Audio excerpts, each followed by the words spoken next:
Hello guys, कैसे हैं आप सब? आनंद मंगल में होंगे, खुशी से होंगे।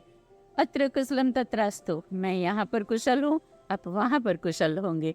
तो चलिए, आज हम ये जानना चाहेंगे कि जब हम सवेरे अपना दिन आरंभ करते हैं तो हमारी पहली मुलाकात सूर्य देव से होती है, जो अति प्रकाशवान है, ऊर्जावान है और जिसके द्वारा इस सृष्टि का सारा संचालन हो रहा है। उसकी गति 2 घड़ी की 34,08,000 योजन है और इतनी तीव्र गति से गमन करने वाले सूर्य देव के रथ के सारथी हैं कौन, उनके बारे में आज हम यहाँ पर मम्मी दा हुनर ब्लॉग के अंदर जानना चाहेंगे।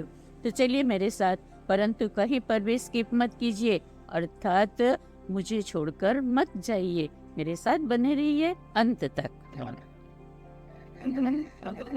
ये सतयुग की बात है कि जब ब्रह्मा के मानस पुत्र महर्षि कश्यप का विवाह दक्ष प्रजापति की कन्याएं कद्रु और विंता से हुआ था।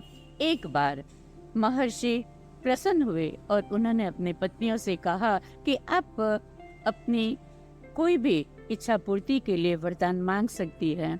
कद्रु ने अपने लिए 1000 नाग पुत्रों की इच्छा प्रकट की और दूसरी पत्नी विंता ने अपने लिए बलवान, तेजस्वी और कद्रु के पुत्रों से श्रेष्ठ सिर्फ 2 पुत्रों की इच्छा व्यक्त की। महर्षि कश्यप ने दोनों के लिए कहा कि एवमस्तु, अर्थात जो वे चाहती थी वैसा ही होगा।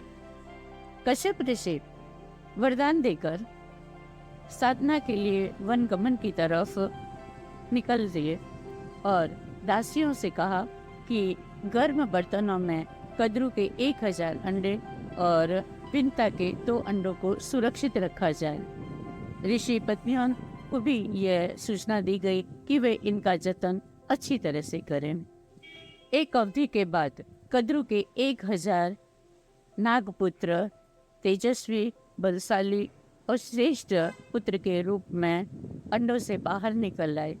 काफी समय बीत गया, परंतु विंता के 2 अंडों में से कोई हलचल दिखाई नहीं देती थी। इसीलिए एक अवधि तक विंता ने इंतजार किया, परंतु जब उसके अंडे में से बच्चे नहीं निकले तो उसने अपनी अधीरतावश अपने हाथों से एक अंडा फोड़ दिया।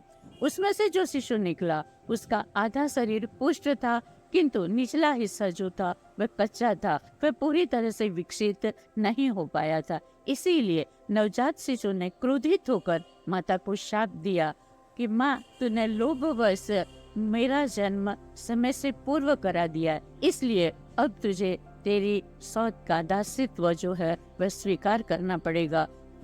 यदि दूसरे अंडे को फोड़कर बालक को अंग विहीन और विकृत न किया तो तुझे वही बालक शाप मुक्त कर सकेगा। यदि तू चाहती है कि दूसरा बालक बलवान हो, तेजस्वी हो, तो तुझे धैर्य रखना पड़ेगा और 500 वर्षों तक प्रतीक्षा करनी पड़ेगी। इतना कहकर वह बालक आकाश की ओर उड़ गया और आकाश में जो हमें अरुणिमा दिखाई देती है, ये उसी बालक की प्रतिछाया है जो वनिता को श्राप देकर आकाश में उड़ गया था, जिसे देखने के लिए हम लालायित रहते हैं, जिसका नाम था अरुण। और उसी अरुण के आधार पर हम सूर्य के आसपास की जो लालाश है, तीसरीपन है, उसे अरुणिमा भी कहते हैं। और एक अवधि के बाद दूसरे पुत्र ने जन्म लिया और उसने अपनी माता को श्राप से मुक्त किया। वह दूसरा पुत्र गरुड़ था। शास्त्रों और धर्म ग्रंथों के आधार पर अगर देखा जाए तो अरुण की 2 संतानें हुई, जटायु और संपाति। जटायु ने माता सीता के हरण के समय रावण से युद्ध किया था और संपाति ने वानरों को लंका का मार्ग बताने में मदद की थी। मित्रों, यदि आप गरुड़, संपाति, जटायु और अरुण को विस्तार पूर्वक जानना चाहते हैं तो कमेंट बॉक्स में अपने विचार अवश्य लिखिए, जिससे कि मैं इनके बारे में आपको और विशेष बातें बता सकूं और विस्तार से हम चर्चा करें। याद रखिएगा, इस व्लॉग की एक महत्वपूर्ण बात जो सतयुग से संबंधित है, जिसके कारण हमने इतनी चर्चा की है, वह यह है कि सूर्य देव के सारथी अरुण है, जिसका कि हर सुबह हमें इंतजार रहता है। महर्षि कश्यप और विनीता के वे पुत्र हैं। तो इस बात को हमें ध्यान में रखना है, क्योंकि ये हमारी रोजनिशी में आता है। सुबह उठकर सबसे पहले हम उसी अरुणिमा के दर्शन करते हैं, उसी सूर्य देव के आधार पर इस सृष्टि का संचालन होता है।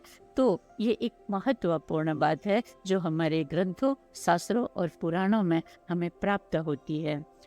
गाइस, अगर आपको मेरे समझाने का तरीका और मेरी बातें पसंद आई हो तो कमेंट बॉक्स में अपने विचार अवश्य लिखिएगा। इसे मिलते हैं अगले ब्लॉग में, परंतु आप जाने से पहले लाइक अवश्य कीजिए और चैनल पर पहली बार आए हैं तो सब्सक्राइब कीजिए। इसी तरह के और विचारों के साथ हम मिलेंगे नेक्स्ट वीडियो में। आपका प्रोत्साहन मेरी प्रेरणा है, जिसके आधार पर मैं आपके लिए शास्त्रों, पुराणों और ग्रंथों से नए नए विचार लेकर आते रहूंगी। गुड बाय, नमस्कार, जय हिंद।